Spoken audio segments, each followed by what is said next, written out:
They're the last places you'd expect to call home. Oh, there's still life left in it. An old train depot is now a home on the range. And this car ferry gets a cool reception. They say, you talked your wife into this? And inside this historic church, it's something you just gotta see to believe.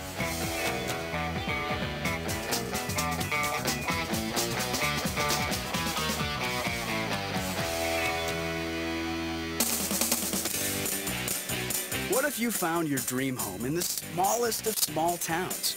And what if your dream home had railroad tracks running past your front and back porch? Turning a public building into a place to call your home certainly is a challenge. Now imagine if you had to move that building to another town first.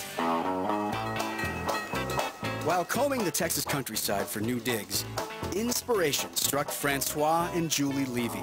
On a lark, I took the train and saw sort of the backside of these small towns. And he turned around and he said, "There's a train station." And it was extremely tall and extremely skinny. It just kind of struck a Gothic kind of chord in my heart. Well, I loved it immediately. I knew it would just be magical. But it would take more than magic to turn this old depot into the Levy's dream. One of the things that was attractive about the train depot in the first place was the steep roof pitch. The problem with that is that with the high ceilings, there was no way we could get under traffic lights, power poles, and so forth when we moved the building. Julie and Francois didn't want to raise a family of 5, 12 feet from the train tracks. So they cut off the roof and drove it 50 miles down the road under the cover of night. It's quite a production to move a building, but a lot of fun in a scary sort of way. And occasionally we would see someone and they would just stop dead in their tracks, because how many people are expecting to see a building, drive down their street? Bringing a 100-year-old depot into this funky Austin neighborhood took vision and a lot of elbow grease from Francois and Julie. It's going to be done before we know it.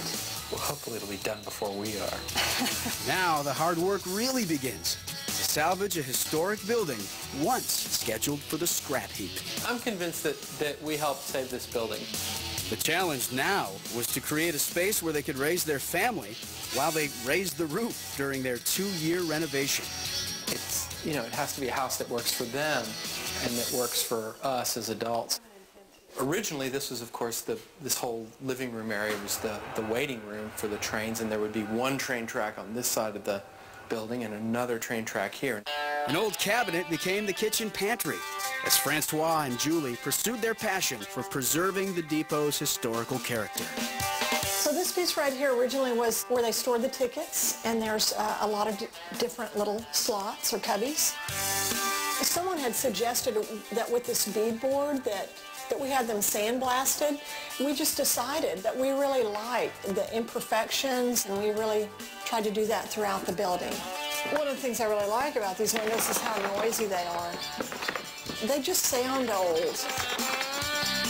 Most of these boards are longleaf pine, which is a practically extinct species, and they're very imperfect. And so there's little cracks in the floor, and it's like a map of the history of the place.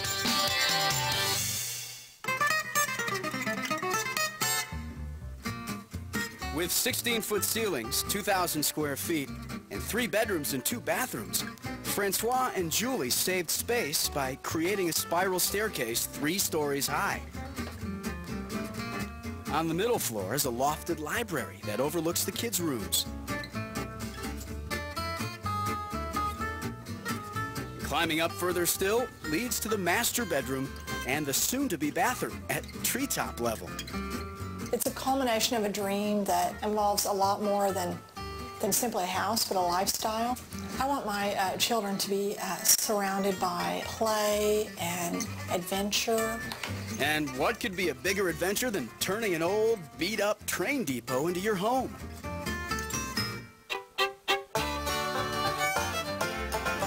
History comes alive throughout the building. Francois dug a huge beam out from under the depot and built his spiral staircase around it. When we lopped off the end to get a clean cut, the next day I looked at the piece of timber and it was oozing sap. A tree that was cut down about 100 years ago and you know, there's still life left in it. Part of the experience of the spiral stair is about transitioning from this large space and then being in this sort of very contracted, cozy space.